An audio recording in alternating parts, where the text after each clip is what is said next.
Peresmian Pondok Pesantren Ponpes Moderne Enebras di Desa Cirangkong, Kecamatan Cijambe, Subang diresmikan langsung oleh perwakilan Syekh Abdul Wahab At-Tarkid dari Kuwait. Pondok pesantren yang baru dirilis sejak tahun 2018 itu, kini perkembangan jumlah santri dan pembangunannya dinilai sangat pesat. Menurut pimpinan Ponpes Enebras, Kiai Anan Nurdin, yayasannya dirintis sejak tahun ke-2018. Namun, pesantrennya baru berdiri 2 tahun yang lalu, semasa Covid sedang melanda dunia. Nama lengkap Anan Nurdin, selaku pimpinan Pondok Pesantren Enebras. Jadi kita mendirikan Enebras ini dari yayasannya dari tahun 2018, tapi pesantrennya baru berdiri 2 tahun yang lalu. Motivasi kita bikin pesantren ini, mendirikan pesantren ini adalah untuk mengangkat kualitas pendidikan di daerah sini.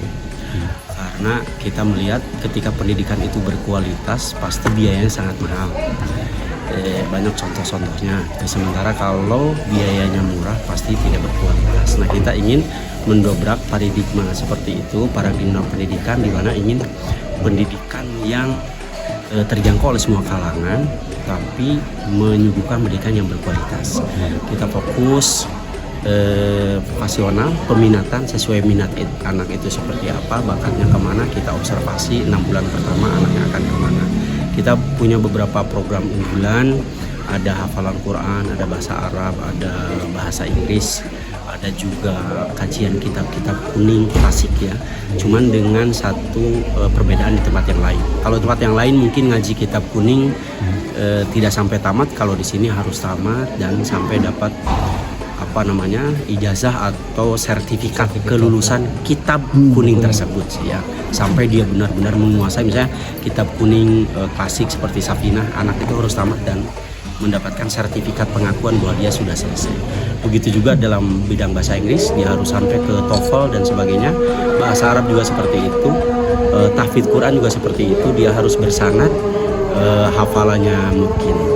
Memang targetnya adalah bagaimana anak-anak duafa, anak yatim di sini memang kita dapatkan beasiswa, ada yang sifatnya full untuk anak yatim, beasiswanya full.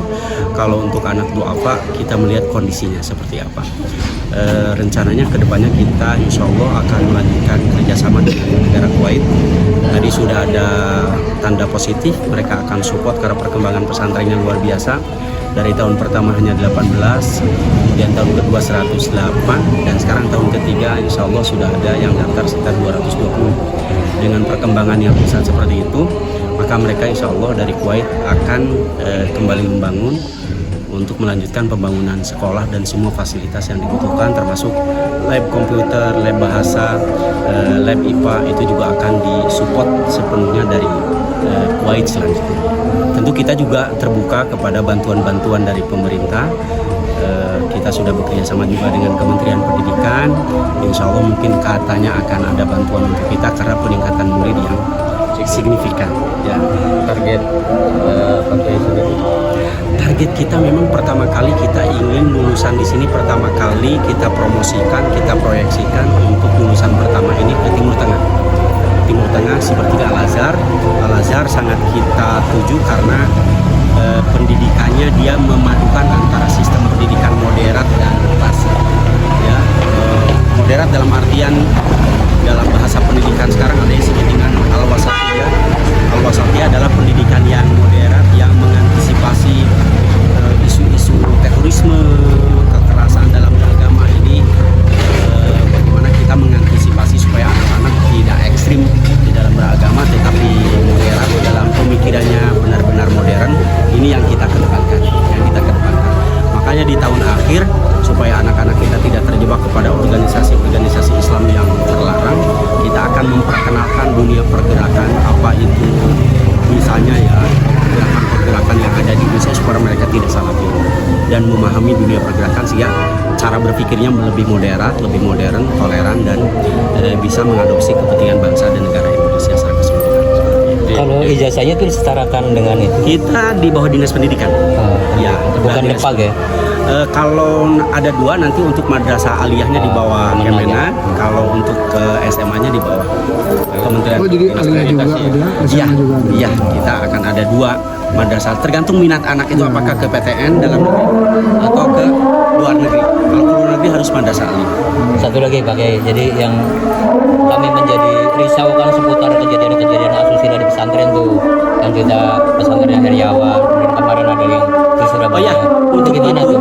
di sini santri putri tidak boleh salaman dengan ustadz dan kiai. Jadi saya tidak akan bersalaman dengan santri putri. Ustadz tidak boleh bersalaman dengan santri putri. Kelas juga dipisah.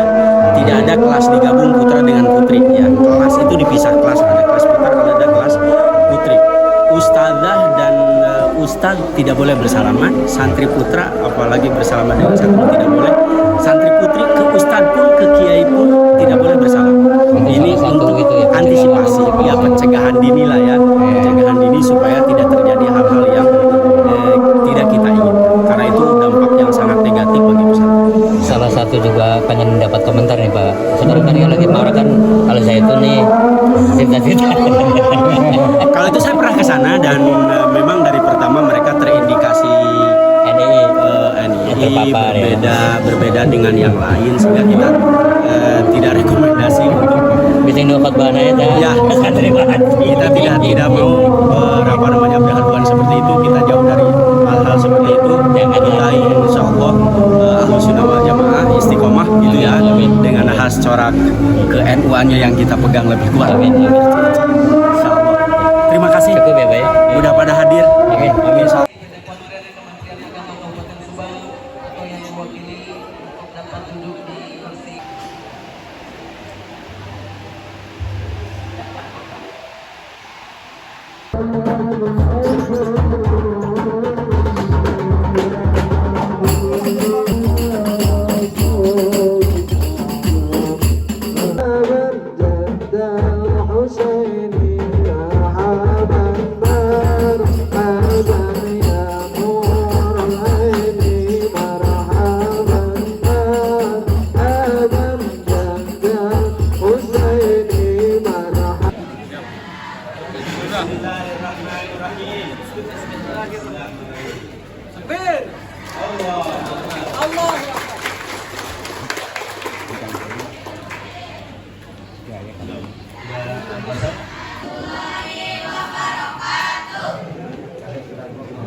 Barakallahu fikum wa ahsana lakum insyaallah wa tamin dalam semoga jauh jazakallahu khair barakallahu fikum.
Nah, awas itu ya.